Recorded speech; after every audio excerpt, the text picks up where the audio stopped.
Rent ಮತ್ತೆ lease ಅದರಲ್ಲಿ ಏನೇನು ಮೋಸ ಆಗ್ತಾ ಇದೆ ಸರ್ ಜನಕ್ಕೆ, ಅದ್ರ ಬಗ್ಗೆ ವಿಷಯಗಳನ್ನ ನೀವು ಹೇಳ್ಕೊಡಿ.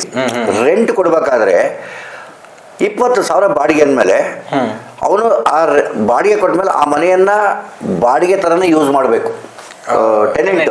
ಟೆನೆಂಟ್ ಅಂದರೆ ತಗೊಂಡಿರ್ತಕ್ಕಂಥ ಫಸ್ಟ್ ಟೆನೆಂಟ್ ಅವನೇನು ಮಾಡಿದ ಅಗ್ರಿಮೆಂಟಲ್ಲಿ ಲೀಸಿಗೆ ಕೊಡ್ಬೋದು, ರೆಂಟಿಗೆ ಕೊಡ್ಬೋದು, ಗೆಸ್ಟ್ ಹೌಸ್ ಮಾಡ್ಬೋದು ಅಂತ ಹಲವಾರು ಕ್ಲಾಸಸ್ ಹಾಕಿಬಿಟ್ಟಿದ್ದಾನೆ.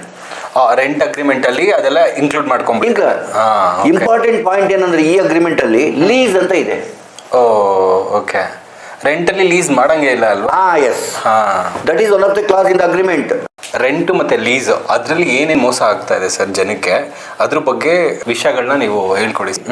ರೆಂಟ್ ಕೊಡಬೇಕಾದ್ರೆ 20,000 ಬಾಡಿಗೆ ಅಂದಮೇಲೆ ಅವನು ಆ ಬಾಡಿಗೆ ಕೊಟ್ಮೇಲೆ ಆ ಮನೆಯನ್ನ ಬಾಡಿಗೆ ಥರನೇ ಯೂಸ್ ಮಾಡಬೇಕು. ಟೆನೆಂಟ್ ಅಂದರೆ ತಗೊಂಡಿರ್ತಕ್ಕಂಥ ಫಸ್ಟ್ ಟೆನೆಂಟ್ ಅವನೇನು ಮಾಡಿದ ಅಗ್ರಿಮೆಂಟಲ್ಲಿ